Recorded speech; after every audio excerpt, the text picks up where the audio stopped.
What will win between a previous generation Ford Mustang GT that has been fitted with a supercharger and now has 850 horsepower, or a 5th generation Dodge Viper GTC? Well, we're going to find out, because we're going to race them over the standing quarter mile. This Mustang sounds like war, but can it actually win one? You need to check this video out.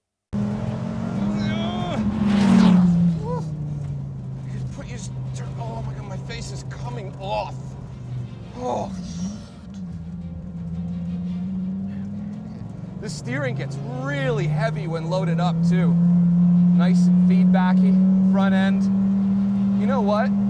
This car is not hard to drive. It looks really intimidating, but the damping is unbelievably good. We have a very bumpy track and nothing seems to unstick it. That V10 is completely behind the front axle. The weight distribution is perfect. The front end grips, the rear goes progressively. It's actually very easy to drive fast. I say that though, it's not really, because you have to recalibrate your brain as to what speeds you can enter a corner. If this isn't the fastest road car we've had around this track when I do the lap time, I've done something wrong. Mark my words. Okay, this is a car designed for grip. It's designed for track driving. It's designed for being very serious. But for me, the test of, how well a car is balanced is when you try and slide it around a little bit. So let's turn all the systems completely off. It's worth noting that at our track, we don't really have any crazy, long, sweeping, wide exit corners. So I usually drift this corner here in 2nd or 3rd gear, depending on the car. In this car, it's 1st gear. Pitch it in.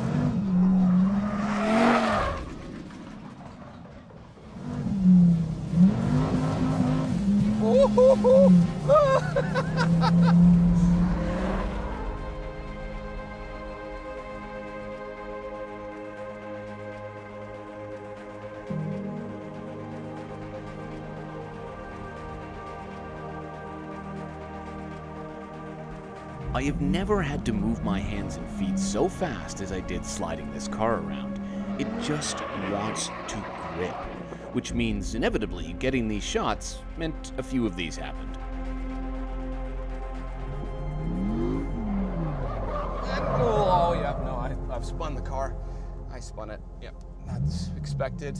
When you're throwing around a Viper like that, it's incredible how the front end grips so hard while the rear stays progressive. That's what makes this car so special. Track-ready engineering with real-world usability. The front digs in, while the rear lets you push just enough without losing control.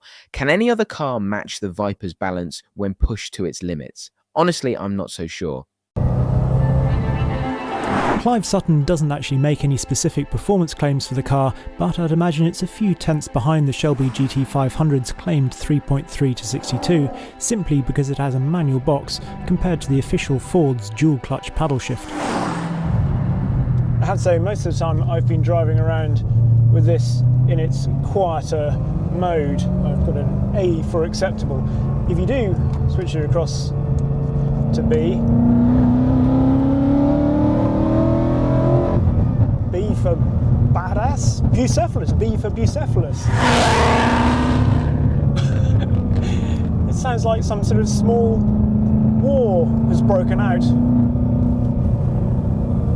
in rural England.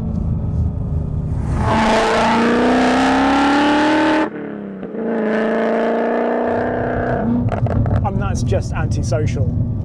It really is.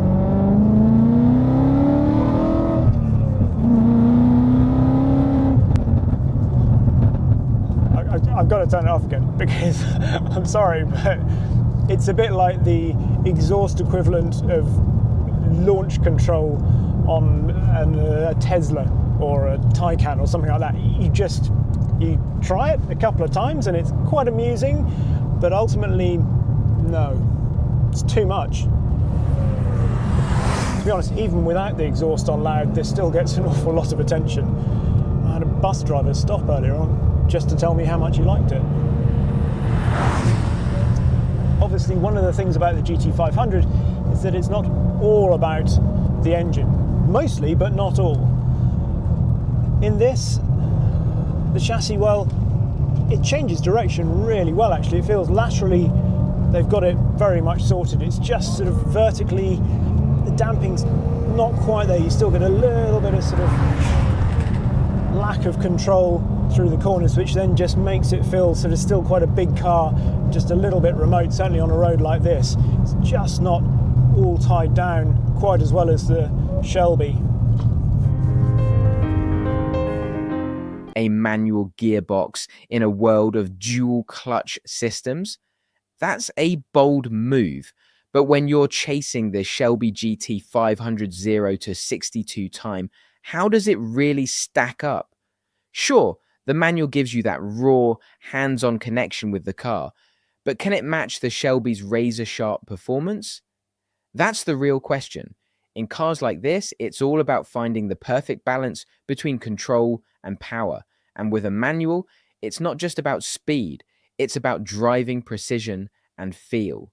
Let's get on with this race, see what happens. What's your money on? I love the Viper. Viper's going to win. I'm going to give it everything I can. I think this is going to win. 3, 2, 1.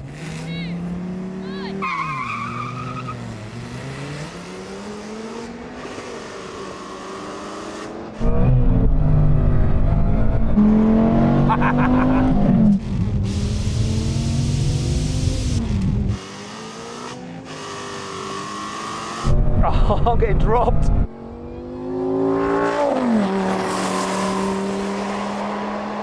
Oh, it's pulling it back in, maybe a bit.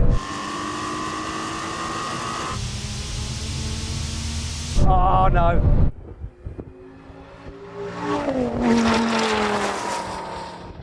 Nice launch there, Samuel. Mine bogged a little bit off the line. Yeah, you see, that's my gripe with these launch controls in manuals. They don't give enough revs, I don't think. Right, I'm going to add more revs. Let me go into launch control, RPM. Okay, let's ratchet it up. I'm going to do it 5.5 now, not 4.5. Give me another shot. I'm tired. We've had a great day. That's it, really. Viper won. Oh! Sam, you do have, so there's hill hold in your settings, and basically, I was just chatting to the owner, your brakes are slightly coming on the gear changes. You might have felt it, and it's basically because it thinks that you're on a hill, so it applies the brakes slightly, and you can turn it off. All right, can you get the adult to come over then? Show me what that is. What do I need to push? We don't need you being any faster. Settings. That is the weirdest thing. Why would it do that though? Why would it think, okay, I'm going to put the brake on a little bit between gear changes? Why would it think that was ever a good idea? Because of how hard it jerks when you shift gears, it thinks it's on a hill. And so that's why it turns on the brakes and then turns it back off again. Editor, when you do this, put in the bit where Vin Diesel goes, it had so much torque. The chassis twisted coming off the line. See what I did there, Matt? I did your job. You are redundant. Can you drive both cars simultaneously, Sam, as well? That definitely sounds like a video. 3, 2, 1.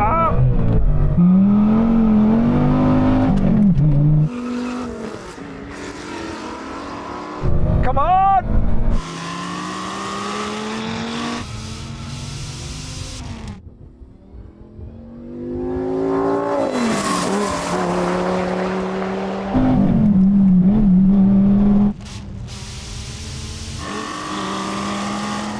Oh, we got him!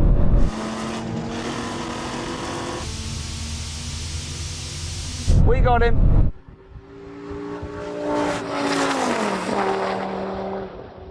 I had a bit of a miss-shift into third and I got a bit too much wheel spin, but you did a better job, I think, sir.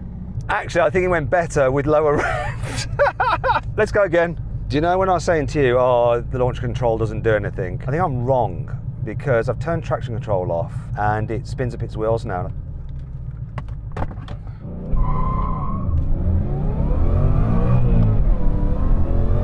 That's it. I think it might get a better launch if I don't give it too much power but get a bit more wheel spin because it was just bogging a bit. So let's try this. 3, 2, 1. Come on. Come on, girl. Come on! Come on, we got him!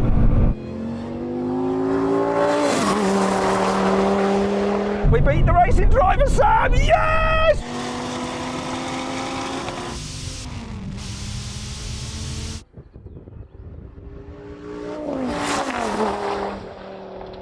When you hear the Viper's power coming off the line, it's an instant reminder of just how much torque this beast has. The chassis twists, the rear end pushes, and you can almost feel the entire car coil up, ready to unleash that raw energy. The launch is a sight to behold, perfectly tuned for a car that's all about control and performance. But it's not just about hitting the pedal to the metal. With a few tweaks to the launch control and traction settings, you start to see these machines truly come alive. It's all about unlocking their potential and finding that sweet spot. What makes this race so thrilling isn't just the speed, it's the precision, the technique, and most importantly, the connection you have with the car. Mastering these machines is where the real fun begins. So, what did we learn today? That raw power and technical skill go hand in hand. Stay tuned for more high-speed action and expert breakdowns. Catch you next time.